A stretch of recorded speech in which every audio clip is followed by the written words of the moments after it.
شكرا على الاستضافة، لأن كنت في فرصة باش نتكلم مع الجمهور الرياضي وخصوصا الجمهور الرياضي ما يخص خصوصا الجمهور الرجاوي ما يخص المباراة ديال اتلتيكو بيلباو.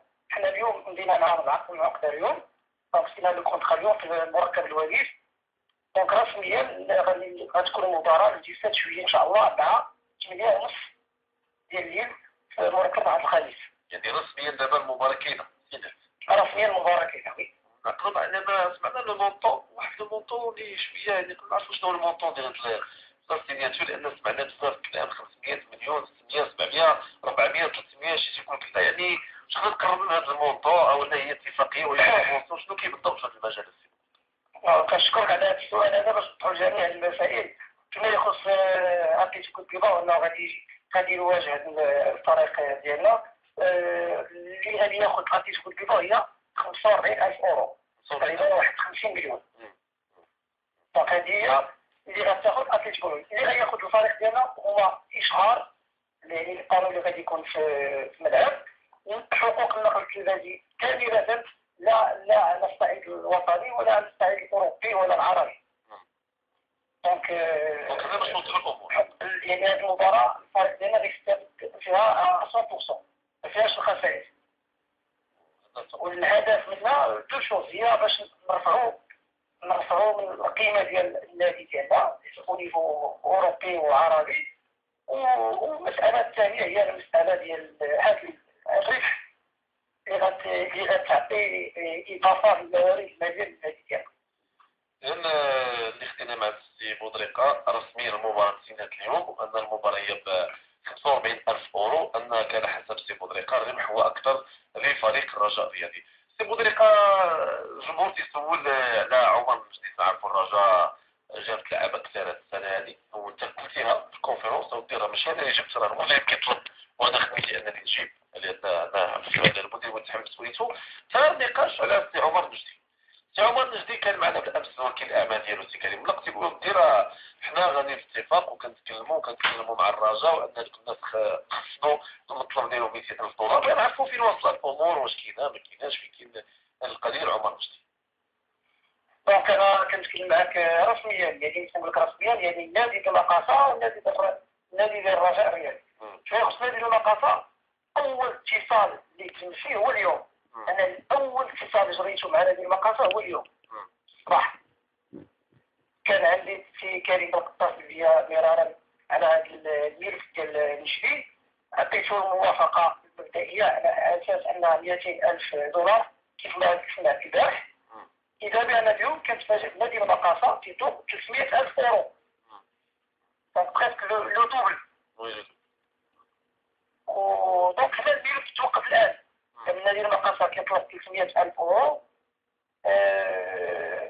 زيادة على المطالب المادية ديال اللاعب اللي غادي تكون حتى هي تكون زايدة على هذا الموضوع. دونك الآن حنا مازال في نقاش مع نادي المقاصة، ولكن هي الأمور تبدلات. الأمور كانت 200,000 دولار ولينا اليوم 300,000 أورو.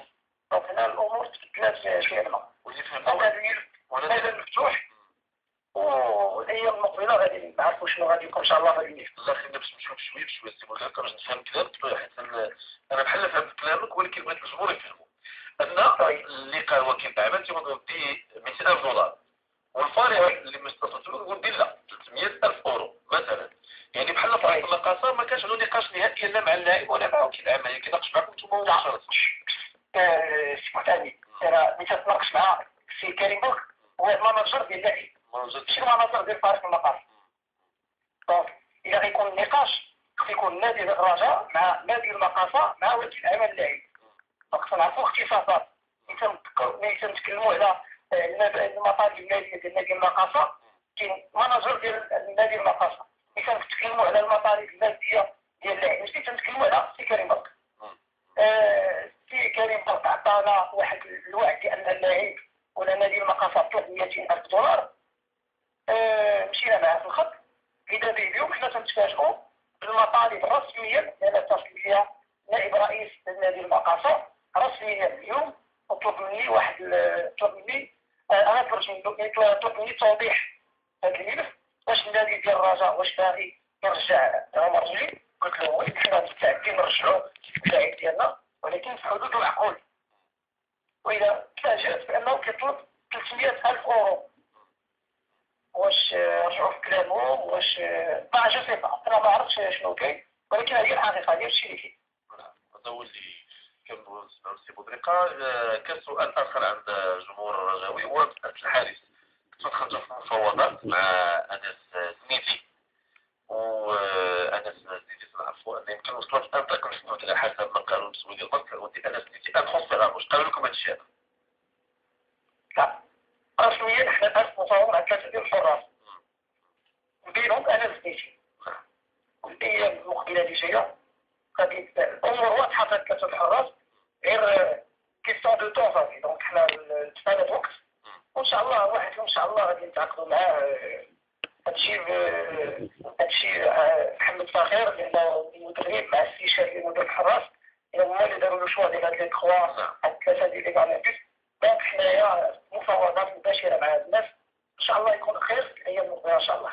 وبالنسبة للقضية ديال الشطيبي السراجي في مصنات حاليا؟ الشطيبي حنا بتنظر هذا سؤال مهم.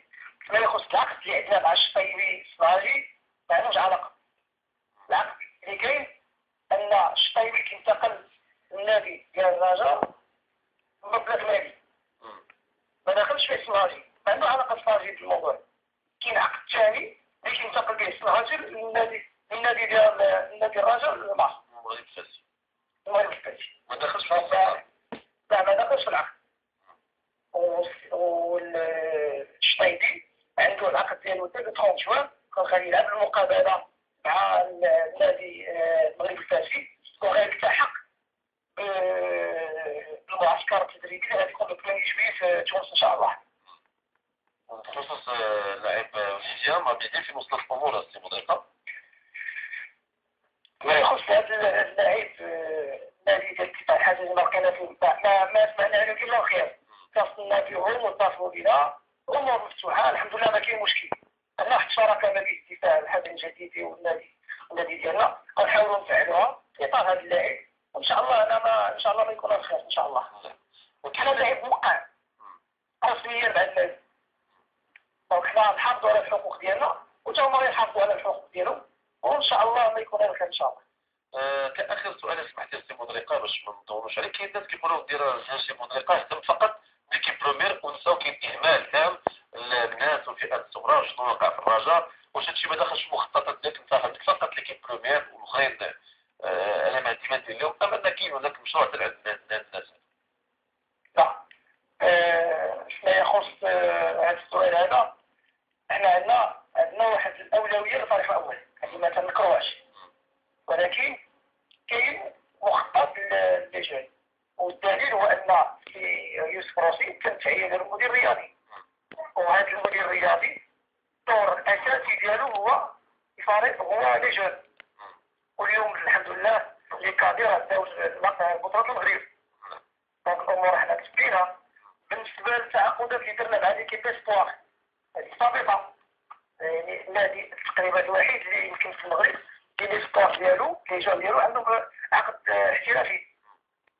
فيما يخص المدير التقني، حنا في هذه الايام هذا الاسبوع اللي جاي ان شاء الله غادي نمشي لفريق تونس، غادي نبداو المسائل ديال لي جون، غنتعاقدوا مع مدير تقني يعني في الاسبوع المقبل ان شاء الله، وهنا غنتعاقدوا مع الديريكتور ديال السونتر ان شاء الله حتى هو، باش الامور ان شاء الله تمشي في الاتجاه الصحيح ان شاء الله. دونك ما كاينش نسيان ديال لي جون، كاين واحد المخطط وكاين واحد البرنامج ديال لي جون خاص بالفئات الصغرى بما فيهم ليكول والناس اللي في الفورماسيون وليكيب اخرين. انا كنشكرك سي بودريقة رئيس فريق الرجاء الرياضي على كل التوضيحات، وان شاء الله تجيب شكرا لما يكون العمل اكثر ندخلوا ديك الساعه معاه وتكون شويه تصداع باش تجيبوك شويه تصداع. دابا انت باقي جديد، باقي ما عندنا من نشدوك سي بودريقة. باقي ان شاء الله ما يكون صداع ان شاء الله. الله يجزاك خير. شكرا سي بودريقة. كنتي معنا من رئيس فريق الرجاء اللي كنتي معنا بار تليفون سي محمد بودريقة، واللي سمعنا من كلامه ان رسميا توقيع العقد ديال المباراة